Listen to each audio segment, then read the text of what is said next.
Olá, bem-vindos a mais um episódio do 193 BombaCast, o podcast da Fundação de Apoio ao Corpo de Bombeiros. Aqui você ouve sobre os bastidores do Corpo de Bombeiros, ouve muitas histórias e histórias como essas que ouviremos hoje. Digo estas porque serão histórias em retrospectiva. Nós já passamos de 200 entrevistas, mais de 80 mil visualizações. A gente aproveita o momento para agradecer a você que é simpatizante do nosso canal, que é seguidor, que gosta do Corpo de Bombeiros. Continue acompanhando o nosso canal, inscreva-se na nossa plataforma do YouTube, Fundabom. Muito obrigado.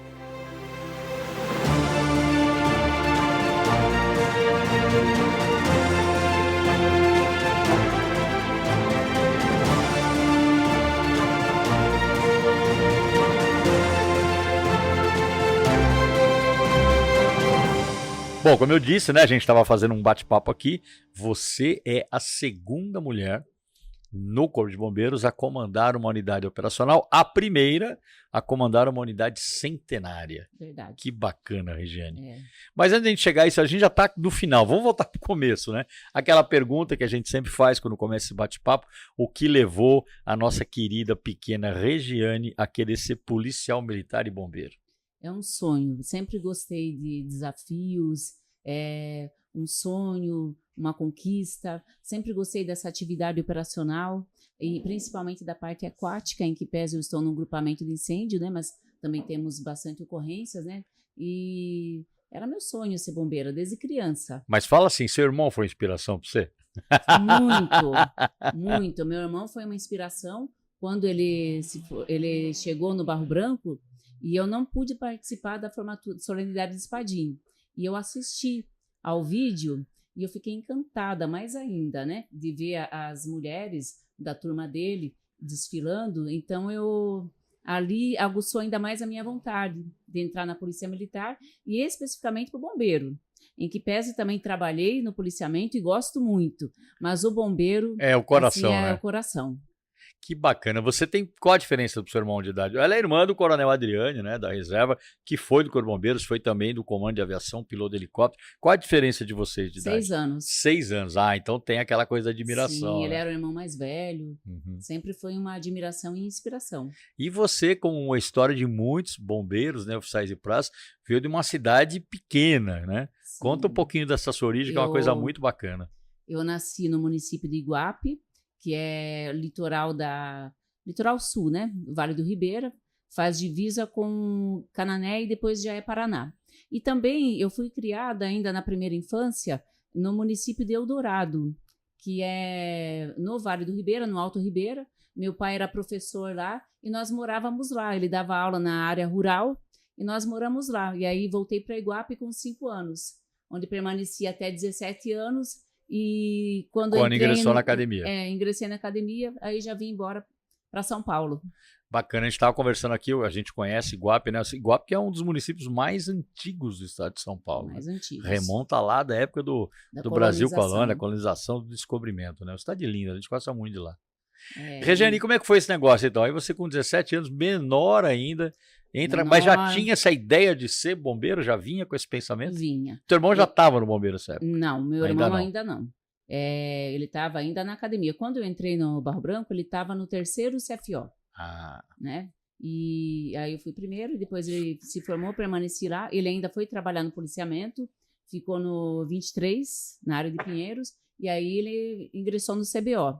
E depois que ele ingressou ainda, sempre foi aumentou essa vontade de entrar no Corpo de Bombeiros. Você fez o CBO em que ano? Em 2001. 2001.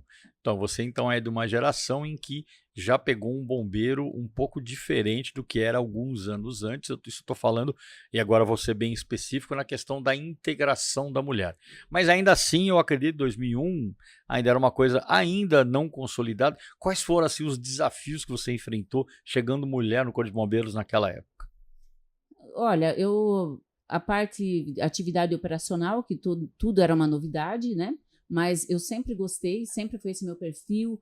Como eu falei, sempre gostei da natação. Então, para mim, foi assim mais tranquila essa área, né? E a parte de segurança contra incêndio, as atividades de incêndio, tudo era novidade para mim. Então, até eu me adaptar, eu levei um tempinho, mas depois eu comecei a admirar e a gostar. E não tive problema nenhum na área operacional, tanto como tenente, comandando posto, nunca deixei de tirar meu serviço operacional, sempre gostei desse trabalho, né? Na ESB tinha, que era o antigo SEIB, né? Na parte física, na parte de corrida, assim, eu nunca gostei muito, para falar a verdade, né? Mas aí eu... Mas adapta, né, Regiane? Eu tive que me adaptar. Já ao contrário da natação, que eu amo, né? Então, nós tivemos a prova de Mairiporã, Franco da Rocha. Na natação, eu e o Riquena, o Coronel Riquena, da minha turma, nós fomos as primeiras cangas a chegarem. Olha só, que bacana. Nessa Bom, prova. a água sempre foi teu ambiente, né? gostava. Sempre você deu bem. Que bacana. Eu digo isso, Regiane, porque o que aconteceu, né? Eu que cheguei antes de você, um pouco antes, a gente viu as primeiras mulheres chegando no bombeiro, né? Então, o Corpo de Bombeiros teve que fazer toda uma adaptação para receber as mulheres, né? E eu me lembro, né, que eu já até falei isso aqui em outras entrevistas, tinha um discurso corrente, mas claro, era o discurso da época, né? Ainda bem que está chegando a mulher, porque ela pode ir por resgate. Né? Então.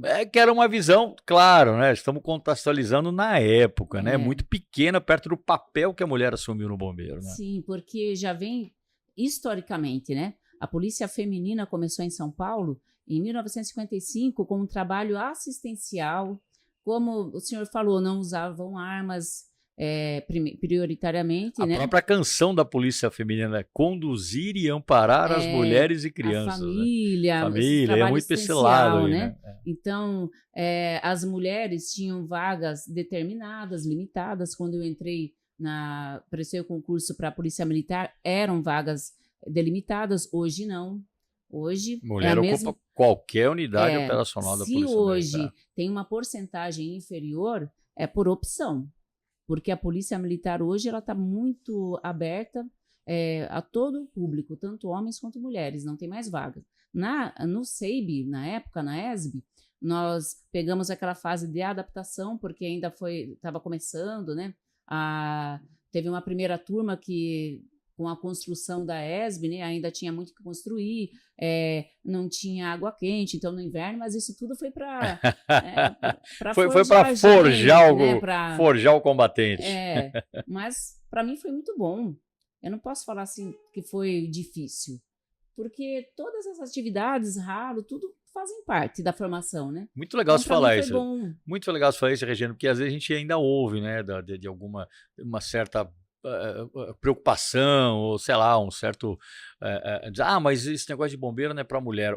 Não, então você, menina que está vindo aí, assiste o nosso podcast, bombeiro é lugar de mulher sim, né? E aqui a Coronel Regiane, comandante operacional, enfrentou as mesmas dificuldades que qualquer homem enfrenta, superou e supera, claro, não tem porquê, e tá aí, né, Regiane? Quer dizer, sim, tá aberto aí as oportunidades, né? Estou há 30 anos nessa profissão que eu amo.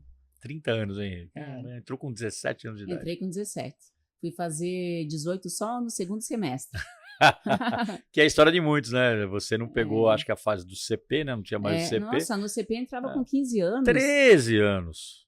Bastava ter 13 anos. Bastava ter o primeiro grau. Primeiro grau. Tem companheiros da minha turma que passaram no concurso aos 13, uma criança.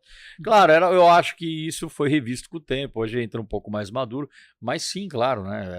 Você, 17 anos, era uma menina quando entrou, né? Ô, Regiane, ao longo da sua experiência profissional operacional, né? Você foi tenente do Corpo de Bombeiros, claro que a vida da gente é recheada de coisas impactantes, né? A gente sabe, muita gente às vezes não se lembra, né? Mas eu gostaria que você contasse pelo menos uma experiência sua operacional, uma ocorrência que foi impactante para você no começo da sua carreira. No começo da carreira, eu peguei uma ocorrência bem impactante que foi no município de Osasco. Teve um grande deslizamento e soterramento no Morro do Socó, em Osasco, com várias famílias soterradas.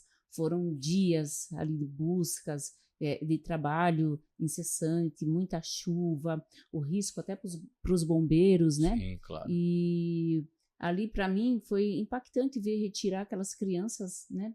Já todas sem vidas, dos escombros, debaixo da terra. Foi triste. Tanto Você lembra o ano que foi isso aí, Regiane? Foi logo depois do CBO? Se não me engano, foi em 2000 2002 ou 2003. Essa época você estava lá no 18. Eu comandava o posto de bombeiros de Barueri. De Barueri. Aí num dia de serviço de oficial diário, deu essa ocorrência. Nós fomos, mas perdurou por uns 4 ou 5 dias. Foram muitas pessoas retiradas dali. Me lembro que tinha um bombeiro, se não me engano ele se chamava Edilson, e ele tem 6 filhos, né? Na época eram crianças, e quando ele começou a retirar os corpos das crianças, ele começou a chorar ali. Ele participou do programa da Ana Maria Braga, que ela queria entrevistar o bombeiro que chorou. Então, assim, foi muito emocionante. Paul, são muitas histórias que você tem e você faz um papel hoje muito importante, né? Você cuida, você ainda é, né? Você está na Bandeirantes e lá existe o Centro de Memória, né? Não sei o nome correto. Centro de Documentação e Memória. Centro de Documentação e Memória. O CEDOM. Você é o responsável pelo CEDOM. E eu acredito que você deve até lá bastante coisa. O Coronel Wilson até estava conversando aqui um pouco antes sobre essas reportagens, matérias, enfim, coisas do Corpo de Bombeiros, né? Você imagina que você ainda tem essas coisas lá. O Centro de Documentação da Bandeirantes tem registros lá verdadeiramente históricos em todas as áreas da atividade humana, todas. Artística, científica, esportiva, política, Deus que me perdoe. Enfim. Mas tem também da atuação dos bombeiros em algum... Por exemplo, só para ilustrar, até porque o Coronel Martinho, ele me lembra muito a figura física, o semblante dele, um saudoso colega, Luiz Carlos Gertel. Luiz Carlos Gertel, repórter. E tem lá um registro muito curioso, quando pegou fogo aqui o edifício CESP ali. O prédio da CESP. O prédio da CESP na Paulista. 1987. Paulista com Augusta. Aqui. Nós temos o registro todo, além daquele incêndio. E com imagens e áudio? O CEDOM só trabalha com áudio. Só áudio, ok. E algumas semanas mais tarde teve que ser implodido o prédio. Sim. Isso. E nesta implosão, que é um fato curioso, ele estava ao vivo.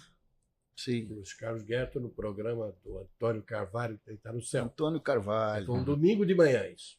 Aí ele fala, Gertel, mas falta quanto? Não, já deveria. Nós estamos já todo mundo já foi recuado aqui, a área está isolada, estamos aguardando. Qualquer momento vai ocorrer a implosão.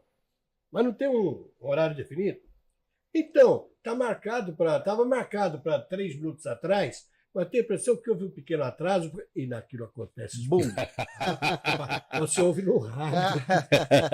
Você leva um susto no rádio, cortado lá na hora. Você falou de um episódio, né, que marca também a história aí do atendimento do Corpo de Bombeiros, do prédio da CESP. A gente já entrevistou algumas pessoas aqui que atuaram, né? E é impressionante porque ali houve uma única morte que foi o Vigia que estava na garagem. Porém, a gente teve ali um número de bombeiros que quase morreu. Bateu na trave, porque eles saíram, eu não diria minutos, talvez segundos antes daquela parte que na verdade, o prédio desmoronou e eles estavam na caixa de escada. Exatamente. Por isso que não morreram, né? Por isso que não morreram. E assim, eu digo isso porque até alguns relatos que a gente ouviu, para muitos deles isso foi um fato transformador, na vida deles, eu quero dizer, né? A gente já entrevistou aqui o Coronel Camargo, né, que para ele deu, né, o testemunho dele, o que significou esse momento de quase morte, né, para ele na vida profissional dele. Eu estou falando aqui que bombeiro ele dá a própria vida para salvar a vida do semelhante. Não é exatamente. É dar a própria vida para salvar a vida de um animal. Porque me ocorreu aqui agora um outro fato extremamente, mas muito emocionante que eu presenciei foi no incêndio lá da Brinquedos Estrela, ali no Paris. Sim. Na rua Joaquim Carlos. Em Paris. O incêndio estava... E tinha lá uma garota, uma menina, seus 10, 12, 15 anos, sei lá, com outros ali, adultos do lado dela. Ela me deixou desesperadamente. Por quê? o cachorrinho Dela dela estava lá dentro. estava no escritório em que um parente qualquer, ou amigo, sei lá, levava o... Era O cãozinho. Todo mundo gostava daquele cãozinho lá. Ele estava lá. Mas estava tudo em chamas ainda. E todo mundo consolando a menina, aquela choradeira e tal. Eu sei que uns 10 minutos passaram, que nem já tinha passado aquela cena. Eu já estava relatando outra. Me aparece lá um soldado do Corpo de Bombeiro. Com o cachorro. Parrom, você falou de cachorro, a gente lembrou o seu amigo, né, que te mandou um abraço, já falei, Coronel Mauro Lopes. Tivemos com ele ontem, ele relatou, eu não sei se você participou disso, porque isso é já um pouco mais contemporâneo, não é nova, mas é um pouco mais contemporâneo. Quando nós aposentamos os cães de busca do Corpo de Bombeiros, a Dara e a Anne, que nós fizemos homenagem a elas lá no Ipiranga, no Parque do Ipiranga. Eu não sei se você... Não tá. Você não tá. Mas por que eu tô contando isso? Porque a emoção que você demonstrou agora e que nós vimos lá a gente fez uma cerimônia bacana em homenagem, né? As duas são heroínas daquela ocorrência lá do buraco do metrô de Pinheiros, que você lembra do fato. Mas eu nunca vi, eu não sei se você estava lá, Wilson, foi uma das poucas vezes que eu vi, mas olha, o que tinha de gente emocionado naquele negócio foi um negócio fantástico. Você lembra disso, né, Wilson? Eu lembro. A emoção é fogo, vocês né? vivem com isso. Pois né? no já devia estar habituado. o bombeiro, eu vejo assim, essas experiências alguns chamam de livramento, essas coisas emocionantes de dramas pessoais que o bombeiro lida toda hora, dramas pessoais. Quando você está no serviço ativo, você blinda um pouco isso naquele momento. Depois... Né? Agora, você sente o repuxo. José Paulo de Andrade, grande José Paulo de Andrade. Uma entrevista que fizeram lá comigo, lá no Jornal Gente, ele e o Salomão Esper. Ele falou, Parrom, eu vou falar um negócio, eu vou ficar chateado, mas tem, com todo o respeito, defina numa palavra, você que esteve em tantos episódios com o envolvimento do Corpo de Bombeiro, defina numa palavra, Corpo de Bombeiro, masoquista. Masoquista. Ele abre mão da própria segurança, abre mão do conforto da casa dele, ele se apresenta voluntariamente, se não for chamado, ele se apresenta voluntariamente diante de uma grande catástrofe. E quando ele está lá no frigir dos ovos, ele faz qualquer coisa para salvar o patrimônio, para salvar a vida das pessoas, dos animais, enfim. Só pode ser um masoquista, porque vive emoção o tempo inteiro. Quando ele tira lá uma pessoa lá de dentro, que está prestes a morrer, entrega essa pessoa para a família aqui fora, você acha que existe emoção maior que essa? Porque ele é um masoquista. Mas eu vou dizer uma coisa para você, Parrom, olha, eu tenho na minha memória muito viva, às vezes, e que não foram muitas, e eu não estou dizendo que isso me incomoda, pelo contrário, mas foram as vezes em que eu estava no quartel, depois de uma situação dessa, e alguém vai lá, seja a própria vítima, seja um familiar, vai lá para agradecer os bombeiros que trabalhavam. Passamos por muitos dessas. Não é sempre o que acontece e a gente não tem essa expectativa de verdade, né, que isso vá acontecer. Imagina. Mas quando isso acontece, é aquele momento, Parrom, que você fala assim, puta, tudo que eu fiz valeu a pena. Não é? Agora haja coração, né? Tá vendo? A gente vai contando história aqui, eu me lembro de uma vez que a gente trabalhava no serviço de resgate, que também lida muito com esses dramas pessoais e emoções, né? E a gente dava muita entrevista e tal, e me chamaram para falar num programa matinal, chamava Bom Dia Caminhoneiro, acho que no SBT, uma coisa assim. E nós, naquele tempo, falamos, pô, Bom Dia Caminhoneiro, ninguém vai assistir, domingo de manhã. E nós falamos com o nosso serviço e tal, né? Beleza. Aí, dias depois, veio uma senhora aqui. Tá vendo a emoção, né? Na época não era, mas agora... Ela veio aqui agradecer que ela tinha visto a nossa palestra e demonstramos lá um desengasgamento, como fazia e tal, e ela fez isso na filha dela. Salvou a filha. É o caso do. Aí saindo dos bombeiros, é o caso desse pessoal, das viaturas aí da PM. Ah, Que sim. socorre. Que socorre. Quantos partos. E essa situação também de engasgamento. Pois é. Isso. Agora, eu me lembrei agora, você falou de salvamento de animal, é outro episódio daqueles das broncas que eu andei tomando, que acho também foi dos atrevimentos, mas não foi meu. Eu citei agora há pouco um grande cinegrafista, que era repórter, o Laerte Garcia Rosa. Nós fomos, um dia qualquer, a TV Record nos mandou. Fui estava na PAN, mas a Jovem Pan e a TV Record. Sim, era do mesmo grupo, né? Prédio, Mesmo grupo. A gente cobria para as duas.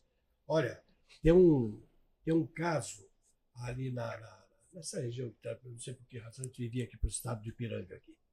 E tem lá um macaco lá que está aprontando lá. Era uma mulher, tinha uma quitanda, mas o macaco era dela. E o macaco sim. e estava fazendo estrepulia lá.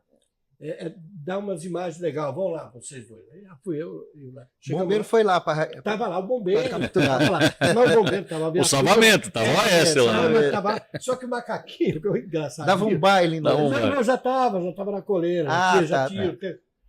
Aí o Laerte falou, pô, mas agora imagina um macaco aqui na coleira e tal. Faz é que dá. Aí fiz uma entrevistazinha boba lá, não vai render nada. Aí ele falou, vamos voltar aqui meia hora aqui. Voltando depois. Você acredita, o Laerte soltou o macaco? Rapaz. Para dar pauta. Nós tomamos uma. Voltou a viatura. Nós tomamos. O bombeiro voltou. Voltou e queria nos levar para a delegacia. Chegou a acertar, Tinha que render a pauta, pô. Render a pauta. Foi um custo convencer não nos levar para a delegacia. E com razão.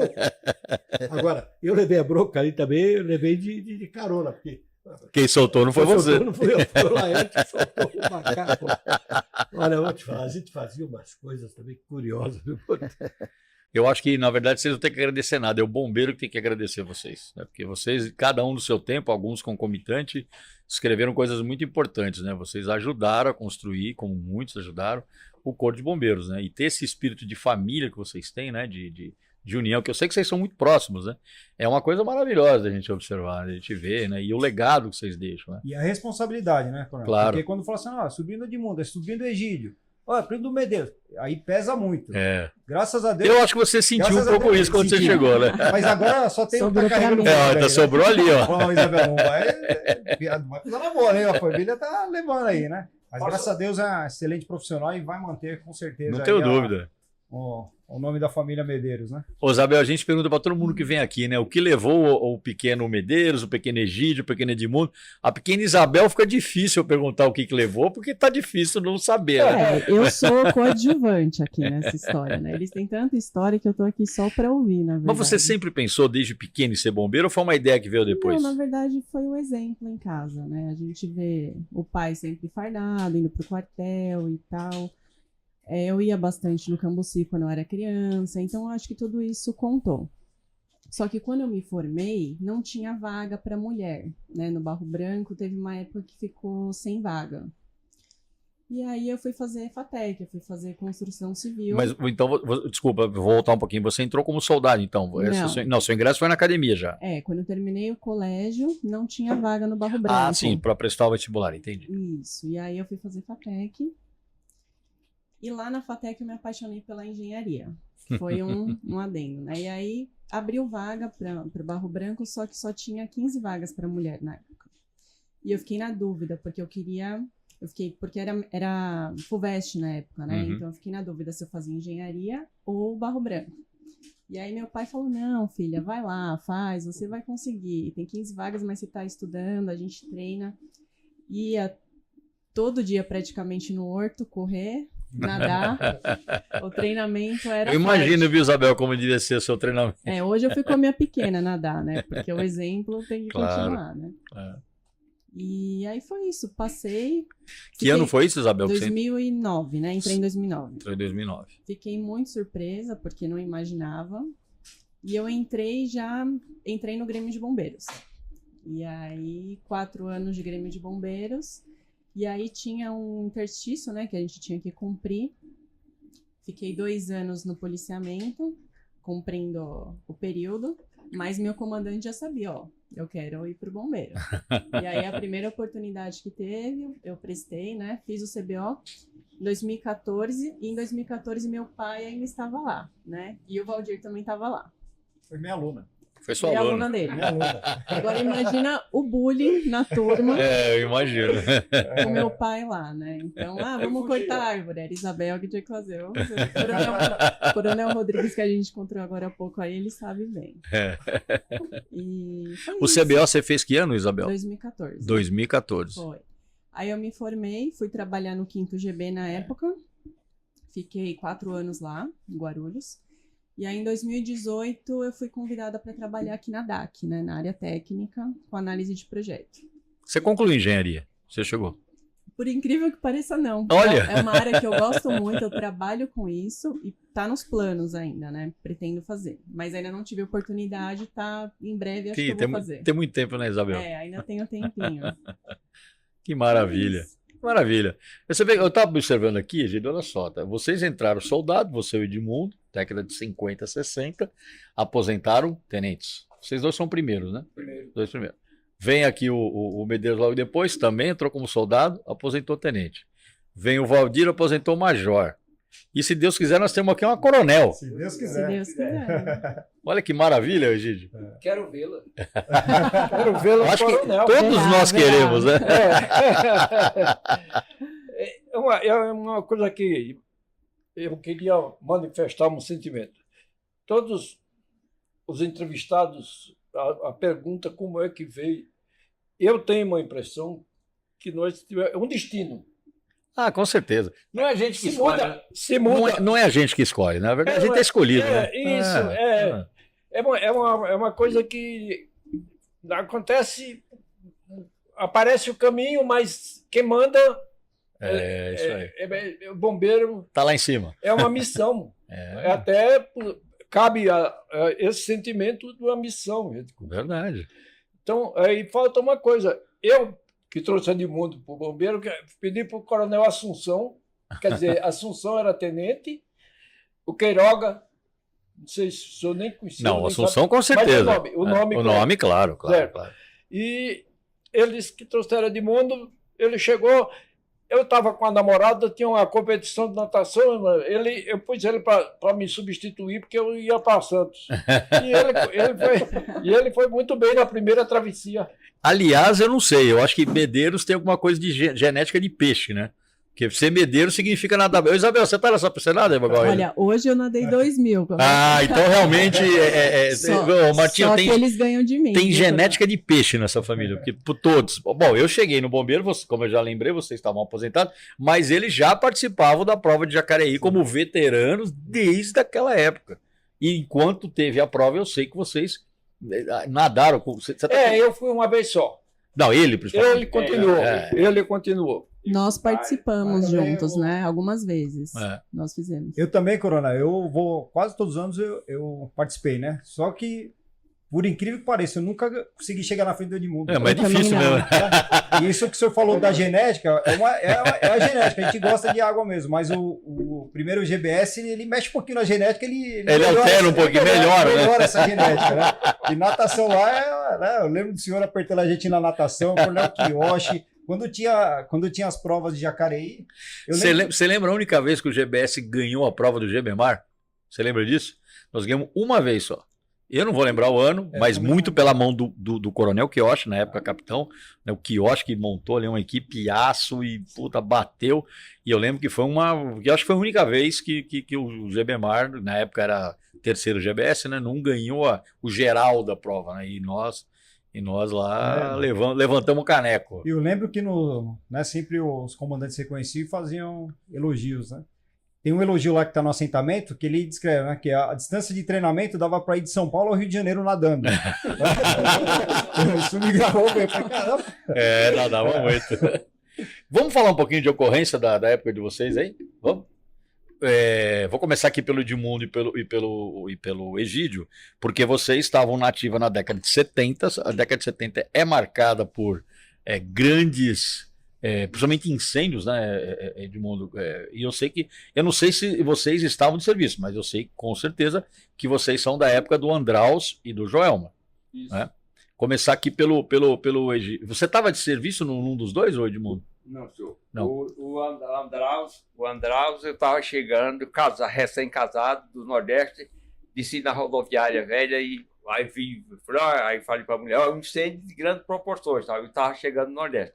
E o Joelma, eu fazia bico, cedo estava saindo incêndio e tal, eu falei, vou pro bico, porque o meu compromisso é no dia de serviço. Não fui nenhum dos Mas dois. você estava nessa, né, Egídio? Eu não vi no incêndio, foi na nossa folga. Foi na como folga. ele estava saindo, era da mesma turma. O que aconteceu, eu estava morando na Lapa, eu pensei em vir, mas não atravessava a cidade. Parou tudo, né? Parou tudo. Que grande ocorrência da sua época dos anos 70 você tem uma memória, o Egídio? Tem que mergulhar no tempo, mas nós tivemos um período que as ocorrências principais eram poço, inundação, corte de árvore, escoamento, porque dava as enchentes, enchia toda a cidade, do outro dia a gente ia trabalhar de escoar. Então, assim, foi um grande período. Que era uma São Paulo muito diferente de hoje, né, Diferente de hoje. Depois que foi feito esse rio tomando ATI. Os piscinões, né? O outro lado que acho que o Carvalho Pinto, não. Ticoatira, o Aricanduva. Isso diminuiu muito, mas a nossa grande bicho-papão era a inundação. Pô, assim, né, para começar, né, as baterias, vamos falar bateria de uma forma geral, né, é um troço que já vem dominando o mercado, não só de veículos, né, de tudo, né, hoje praticamente tudo que a gente usa tem bateria, né, exatamente, o melhor exemplo é o celular, que praticamente tem mais celular do que gente hoje em dia, né. Sim. E isso, claro, né, está nas bicicletas, isso está nos eletrodomésticos e agora, né, mais recentemente, esse boom aí do mercado veicular, né. Como é que foi assim, em que momento, né, o Corpo de Bombeiros percebeu, falou, pô, tá na hora da gente fazer alguma coisa? Foi o próprio crescimento do veículo elétrico no mercado? Sim, na realidade, nós já temos aí alguns anos, né, a presença dos veículos elétricos, veículos híbridos, né, entrando aí no mercado, e associado a isso também outros tipos de veículos, né, como motonetas, motocicletas, empilhadeira, caminhão, exatamente. Trem. Então, assim, realmente tem vários veículos utilizando as baterias de íon de lítio, né, e tudo isso gera algum tipo de preocupação, né, no aspecto da segurança contra incêndio. Então, assim, para iniciar basicamente falando da origem, né, desse estudo em si, eu diria que nós tivemos algumas... Tem um avião passando aqui. É normal, eu toco o pau. É verdade. Então... Tá baixo. Então tá bom. Eu falei, tá muito baixo. Eu falei, pô, tá me lembrando a ocorrência já da TAM. Não, Deus me livre. Então, bem da verdade, né, coisa de uns 2 anos, assim, eu já estava lá pelo departamento operacional e nós começamos a ter as primeiras informações e notícias a respeito de atendimento de ocorrências ou de emergências envolvendo veículos elétricos. Então a gente já tinha alguns oficiais do bombeiro estudando na própria escola de bombeiros, buscando informações, tanto, né, dentro do nosso país, mas buscando principalmente informações em outros países, na Europa, na Austrália, a respeito do uso desses veículos elétricos e de como efetivamente o Corpo de Bombeiros poderia atender essas ocorrências envolvendo veículos elétricos. De imediato, né, assim, quando esses oficiais começaram a estudar, e a gente tem alguns oficiais que fizeram trabalhos acadêmicos, concluíram já, né, o seu mestrado aí na área de veículos elétricos. O Ronaldo foi um deles, né? O Ronaldo estudou, mas eu acho que foi depois, né? Não foi no CEA, foi? Não foi no CEA. Microfone. No CEA eu trabalhei com líquidos igníferos, né? Verdade. Mas como tem muito a ver o assunto, né? E a bateria ela é classificada como um produto perigoso, né? E aí foi com base, acredito que nesse entendimento, né, que o DSPCI me indicou para ser o coordenador da norma. Ok. E a partir daí a gente começou a desviar, né, sair um pouquinho da parte de líquidos inflamáveis E para bateria. E trabalhar com bateria para um de sólido. lítio. Trabalhar com sólido. Tá certo. Então a gente teve aí outros, né? Tem o Belus que fez um trabalho em cima disso, né? Do 18 GB.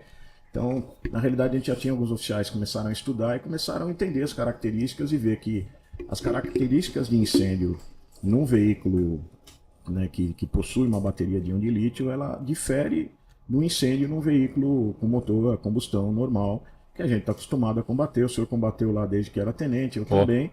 Então a gente sabe como que é o comportamento, o tempo que a gente leva, os riscos que estão envolvidos, né? E a gente percebeu que era diferente, né, a forma de ocorrer esse incêndio. E isso nos inspirou aí a estudar, né? No ano passado, quando eu vim para o departamento, já nessa transição de departamento operacional para o Serviço de Segurança contra Incêndio, aí eu já deparei com outro cenário, que era o cenário da parte de segurança contra incêndio se questionando a respeito já desses veículos elétricos, da recarga dos veículos elétricos, né? Já começaram a aparecer projetos técnicos para o Corpo de Bombeiros aprovar, onde já figuravam nas plantas de sobressolos, subsolos, Claro. Os recarregadores. Os pontos de carregamento. Exatamente, de veículos elétricos, né? Então isso já gerou uma certa dúvida nos analistas de projeto, no sentido de qual regramento a gente deve seguir, o que deve ser exigido em termos de proteção para essa nova tecnologia que está sendo inserida e que está inclusive constando no nosso projeto técnico de bombeiros, né? A gente precisa buscar alguma coisa que dê uma base para essa aprovação e dê segurança para as pessoas que estão nessa edificação. Então, internacionalmente, nós num primeiro momento não encontramos nenhuma norma, né, que regulasse esse tema ou que especificasse que, olha, precisa ter esse sistema, essa medida de segurança contra incêndio específica, né? Então, isso causava uma preocupação. E daí, né, juntamente com o Comando do Bombeiro, a gente decidiu montar uma comissão com vários oficiais de áreas diferentes, justamente para que a gente tivesse uma visão holística, né, uma visão do todo, realmente, não apenas focada na segurança contra incêndio ou na atividade operacional, no atendimento Mas que fosse uma mescla das duas coisas. Que tivesse uma mescla das duas coisas e que pudesse estudar realmente como um todo e fazer propostas dentro do Corpo de Bombeiros, tanto para a parte de atendimento operacional, onde a gente ainda está desenvolvendo protocolos de atendimento, está conhecendo os materiais que podem ser utilizados, né, os recursos que podem ser empregados, até os recursos que a gente tem que adquirir para colocar nas nossas viaturas para fazer o combate a incêndio adequado. Claro. E com segurança, né, Schroeder? E com segurança, óbvio, né? Entender exatamente como é esse risco, o que estava envolvido no atendimento desse tipo de emergência. Então, né, na época, acho que o comando estava o Coronel Melo, se eu não me engano, o comandante Coronel Vitor, e aí acho que foi nesse momento que a gente decidiu fazer uma comissão. Mas entre os primeiros estudos, entre a efetiva a pesquisa, a formação da comissão, aí começaram a surgir normas, né? Sim, houve sim. como é que eu vou dizer assim, o aspecto de normas ele deu uma andada aí mundo afora. Sim. Em outros países também, outros estudos estão sendo feitos, né? Como é um assunto que desperta muito interesse, nós temos vários especialistas aí também estudando, publicando artigos, né? E manifestações ocorrendo em outros países a respeito desse tema. Então tudo isso foi sendo estudado, né? Depois eu vou passar a palavra para o Ronaldo, que foi quem saiu garimpando essas normas aí, conhecendo, estudando mais a fundo, juntamente com o restante da equipe, né?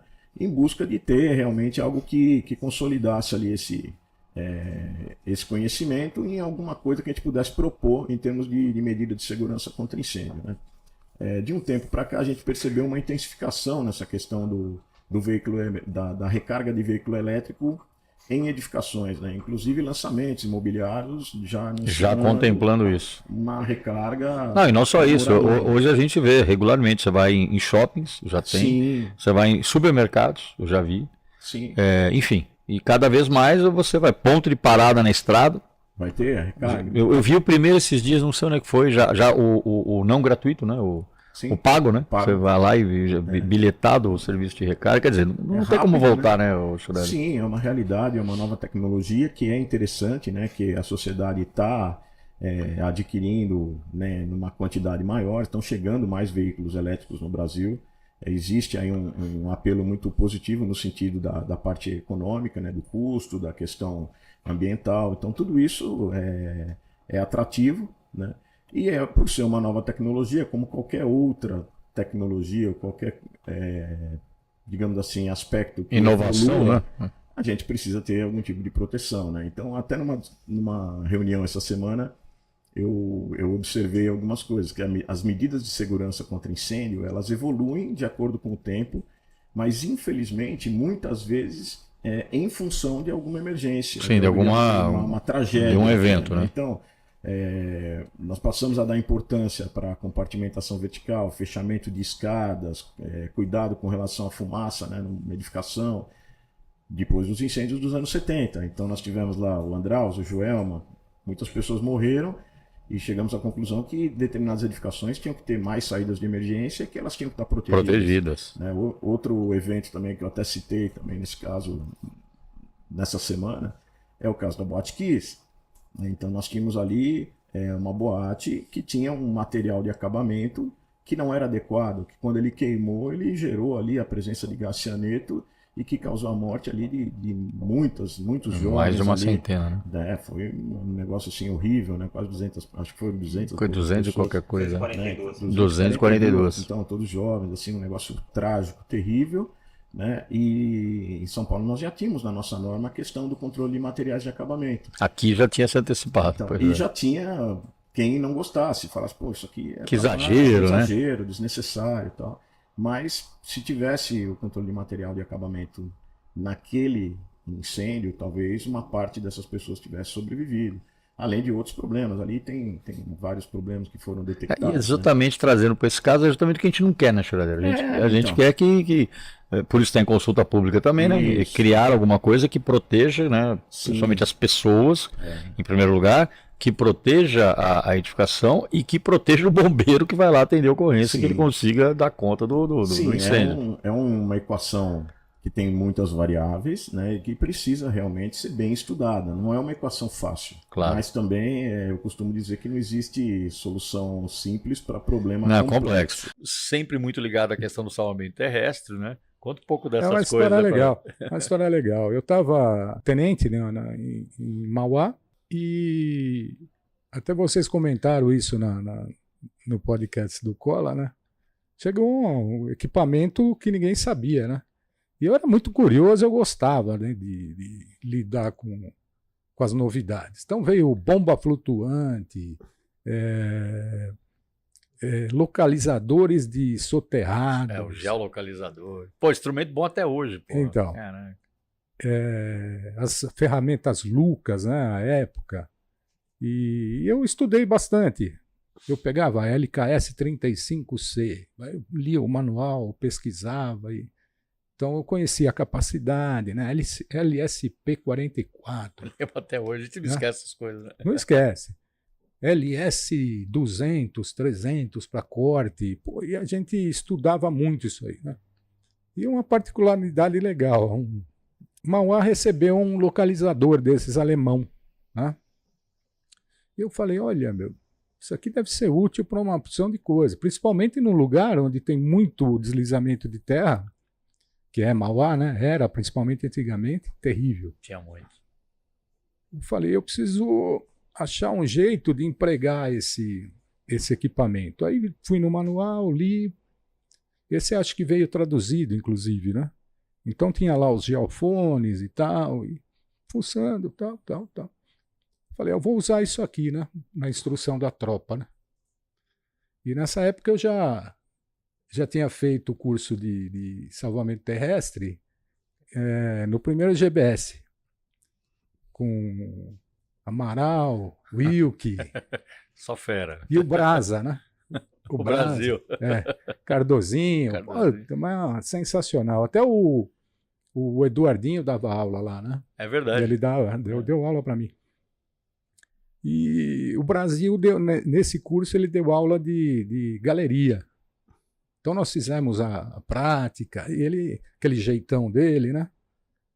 E rezava a lenda que o Brasil, ele enterrou o Chico Pinga com um caixote na cabeça. Finado Chico Pinga. Isso, finado Chico Pinga. Grande, cara. Colega de turma. Grande, cara. E ele enterrou o Chico Pinga, pôs uma caixa de papelão na cabeça dele e enterrou lá.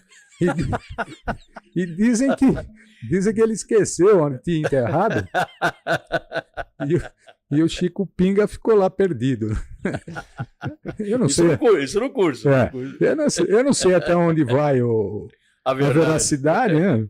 Mas foi o que me guiou por algum tempo, né? Eu liguei uma coisa com a outra, fiz uma reflexão e tive uma epifania. Meu Deus. Tive uma epifania e eu falei, eu já sei o que eu vou fazer.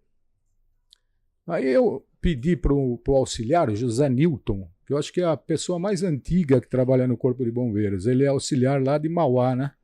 Até se o dia que ele for ouvir aí, manda um abração para ele. Eu falei, José Newton, eu preciso de um caixão. Caixão de defunto. Caixão de defunto. Ele falou, foi atrás e trouxe. Um caixãozinho básico, sabe? Fraquinho.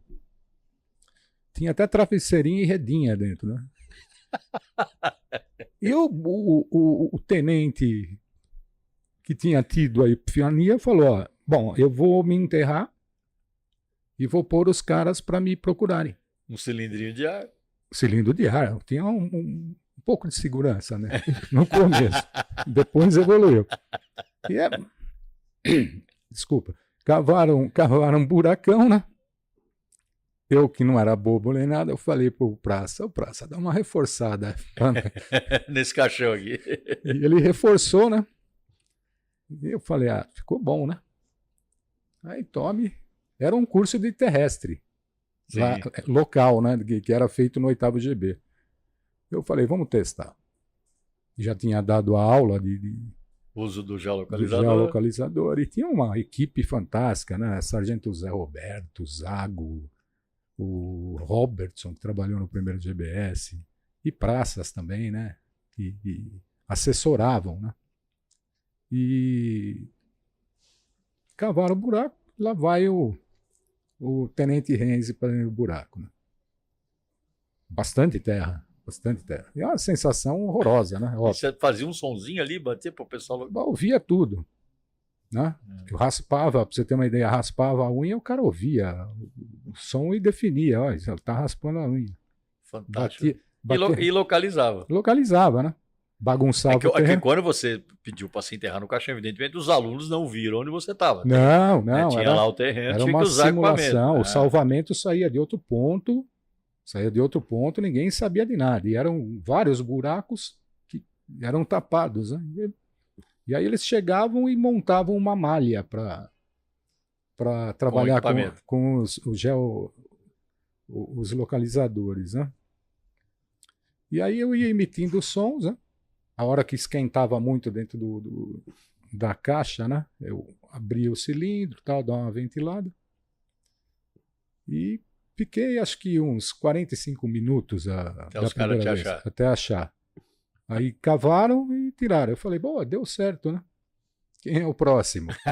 Aí que começou o problema. Aí começou. Aí, Martinho, começou o problema. Quem é o próximo no caixão enterrado? Eu lembro que foi tão interessante, como era um curso de terrestre, o curso do 8º GB era muito duro, né? Muito duro. E tudo tinha seu motivo. Então tinha, como no mergulho, que é um curso muito difícil. E tem né? que ser, né, Pedro? Tem que ser, porque você está qualificando.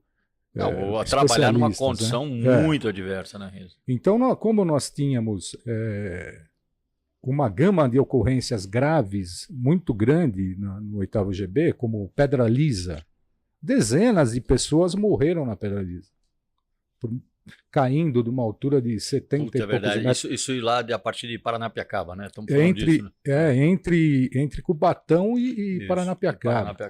Então, uma coisa absurda. E quantas vezes aquelas guarnições de salvamento, especializadas, caras resilientes, caras com uma garra incrível.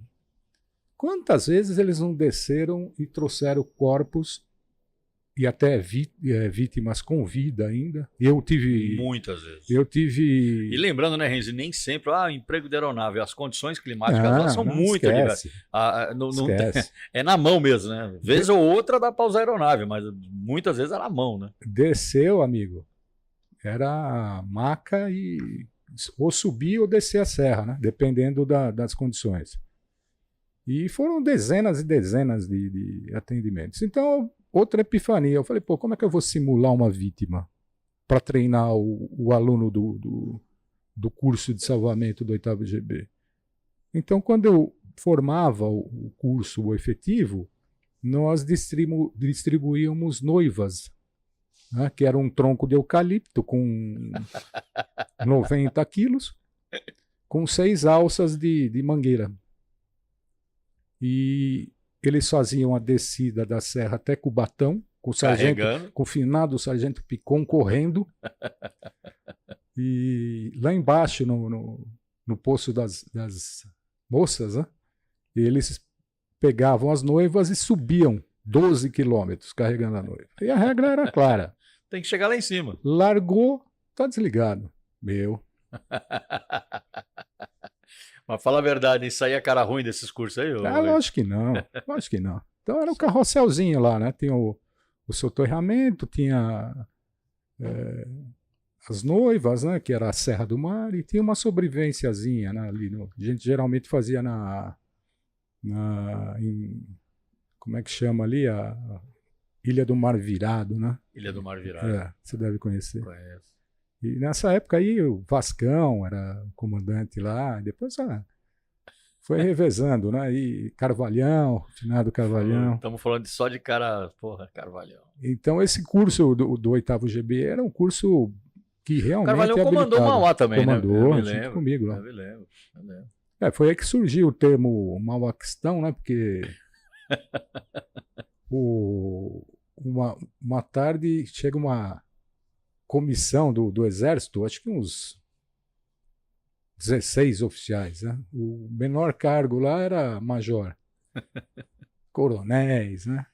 E foi um general de brigada, né? Com o intuito de treinar em Mauá para a Rio, como é que é? Rio 92. A Rio 92, a Convenção do Clima. E eles foram treinar lá. Eu desocupei um quartel para alojar o general. Aí deram o QTA no último instante lá, não sei porquê, né? Aí ficou com fome de Mauaquistão. Mauaquistão, porque diziam que o Bin Laden estava escondido lá, né?